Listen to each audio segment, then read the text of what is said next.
बिस्मिल्लाहिर्रहमानिर्रहीम। In this video we will discuss the neurology topic headache. ठीक है, headache बहुत इंपॉर्टेंट टॉपिक है। अब देखेंगे हम ये बेसिकली क्यों होता है। दो तरह का होता है, एक होता है टेंशन हेडेक, ठीक है, और एक होता है क्लस्टर हेडेक। अब हम टेंशन हेडेक देखेंगे क्यों होता है। टेंशन से पता चले ड्यू टू द स्ट्रेस और एंजाइटी, ठीक है। इसकी कॉज ना अननोन होती है, may be similar to the migraine usually worsen throughout. ये पूरा आप ये इसको डायग्नोस करने का पॉइंट है कि ये फुल डे ज़्यादा बढ़ता ही रहता है, मतलब फुल डे ज़्यादा ही रहता है, ठीक है। प्रेसिडेंट अगर एंजाइटी डिप्रेशन लेंगे तो और ज़्यादा होता रहेगा, ठीक है। माइल्ड माइग्रेन को ना इसके साथ कंफ्यूज किया जाता है। अभी हम आगे आगे देखेंगे हेडेक की डिजीज़ क्या हो सकती है। सबरेकनॉइड हेमरेज में हमने पढ़ा था कि worst headache of my life, ठीक है। मैलिग्नेंट हाइपरटेंशन हो सकती है, कोई भी मेडिकेशन यूज़ कर रहा है, नाइट्रेट अल्कोहल विड्रॉल, ये कोई इन्फेक्शन हो सकता है, कोई ट्यूमर हो सकता है, ठीक है। अब हम देखते हैं, अब इसके अलावा उन्होंने चलिए बाद में देख लेंगे। क्लिनिकल फीचर्स देखते हैं हम इसके टेंशन हेडेक के। ये क्या करते हैं ऑलमोस्ट इसमें इसके अंदर जो पेन होती है ना वो ज़्यादातर अराउंड द हेड होती है, लेकिन टाइट बैंड की तरह की, ठीक है। Pain is steady acting vise like and encircle the entire head, tight band like around the head. Usually generalise होती है लेकिन इंटेंस हो जाएगी फिर कहाँ पे, अराउंड दी नेक भी हो रही होती है कुछ लोगों को, बैक ऑफ द हेड पे, ठीक है। Can be accompanied by the tense tender muscle हो जाते हैं जो पीछे नेक की होती है ना, पोस्टीरियर सर्वाइकल, टेम्पोरल और फ्रंटल हेड पे, ये सब ज़्यादा क्या हो जाते हैं, टेंडर हो जाती है। टाइटनेस होती है नेक में भी और हेड में भी, ठीक है। हेड में tender like band like pain होगी, ठीक है, और इसके अंदर नेक के अंदर भी टाइटनेस होगी। अब इसको स्ट्रेस हेडेक को रिलीव करने का यही है कि आप जो स्ट्रेस ले रहे हैं उसे कम करें, ठीक है। अल्लाह ताला मतलब जो भी करते हैं बेहतर करते हैं, तो आप अपने आप को समझाएं, ठीक है। एसिटामाइनोफेनोन और एस्प्रिन जो है बेसिकली हम सब लोग लेते हैं, हेडेक हो तो यही लेते हैं।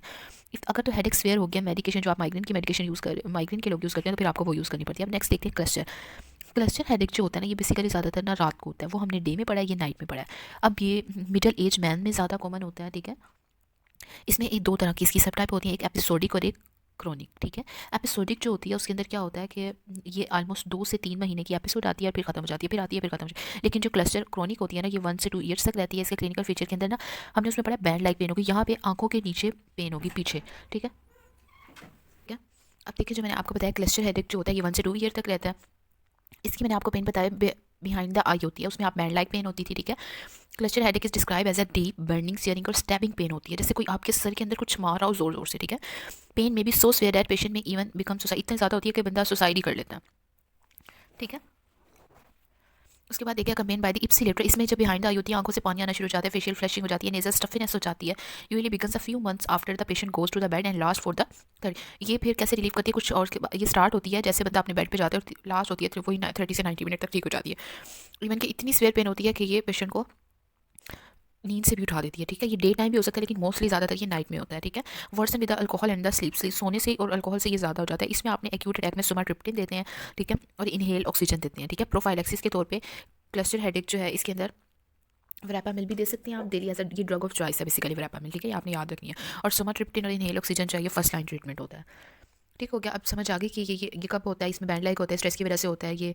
इसकी ये बिहाइंड आई होता है और स्टैबिंग पेन होती है इसके अंदर क्लस्टर के अंदर, ठीक है। इसकी रिलीव करता है बाय सुमाट्रिप्टिन और वरापामिल, और जबकि वो एनसेड से ग्लूटामाइन दे सकते हैं, मेथिसक्साइड, लिथियम और कॉर्टिकोस्टेरॉइड दे सकते हैं, ठीक है। अब नेक्स्ट देखिए माइग्रेन। माइग्रेन तो इतना इंपॉर्टेंट टॉपिक है ना, ये तो हर दूसरे बंदे को हुआ होता है, ठीक है। आजकल स्टूडेंट्स में ये ज़्यादा कॉमन है, यंग एज में, ठीक है, और ज़्यादातर फीमेल में, ठीक है। इसके अलावा अब हम पढ़ते हैं इनहेरिटेड डिसऑर्डर होती है ये, ऑटोसोमल डोमिनेंट ट्रेट भी हो सकता है विद इनकम्प्लीट पेनिट्रेंस। इसके अंदर क्या होता है कि जो आपका सेरोटोनिन होता है ना, ये क्या होता है, हैप्पी हार्मोन होता है जो कि आपको खुश रखता है, ठीक है। जब वो ही खत्म हो जाएगा, डिप्लीट हो जाएगा, तो क्या होगा, माइग्रेन हो जाता है, ठीक है। More common in the women than the man. Family history जिनको पॉजिटिव होना मतलब उनके पेरेंट्स को फिर आगे बच्चों को भी होता है। अब इसकी टाइप्स है माइग्रेन विद ओरा और माइग्रेन विदाउट ओरा, और मेंस्ट्रुअल माइग्रेन होता है स्टेटस माइग्रेनियसिस। माइग्रेन विद ओरा क्या होता है, ओरा का मतलब होता है कोई भी विजुअल जो है ना प्रॉब्लम होगी, ठीक है। माइग्रेन विद ओरा को आप क्लासिक माइग्रेन भी कहते हैं, इसके अंदर विजुअल फ्लैशिंग, लाइट्स, स्कोटोमा और विजुअल डिस्टॉर्शन होगी, ठीक है, बट कैन बी न्यूरोलॉजिकल।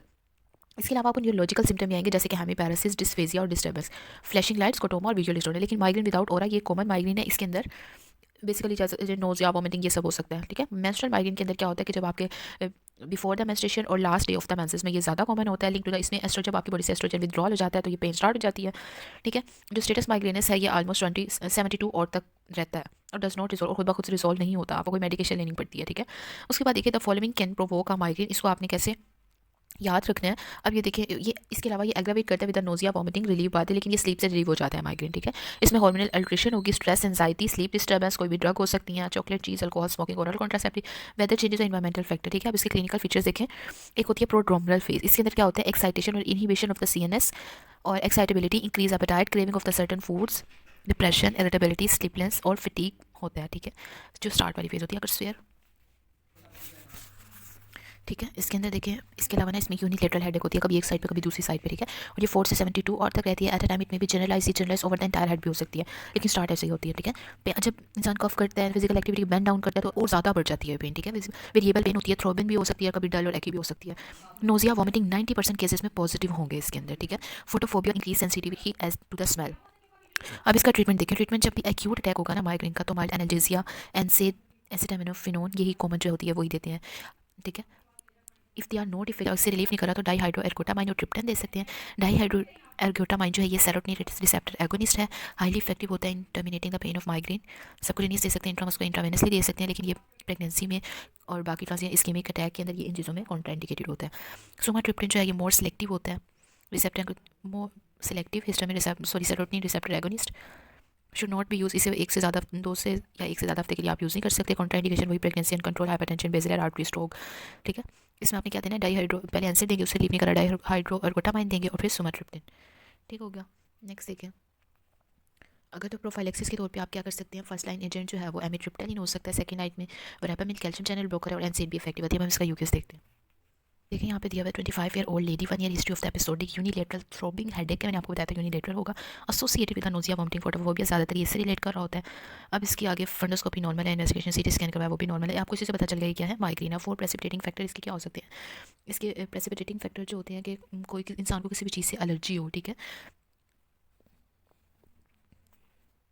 जैसे कि कोई स्ट्रेस ले रहा है, एंजाइटी ले रहा है, मेंस्ट्रुएशन के दौरान ये ज़्यादा हो जाती है, स्लीप डिस्टर्बेंस है, चॉकलेट, चीज़, अल्कोहल, स्मोकिंग, इन सबसे ज़्यादा होता है, ठीक है। वेदर चेंजेस, इन्वायरमेंटल फैक्टर भी कर सकते हैं। आप इसको मैनेज कैसे करेंगे, इसमें आप क्या करेंगे, एनसेड देंगे, फिर डाईहाइड्रोएर्गोटामाइन देंगे, सुमाट्रिप्टन दे सकते हैं।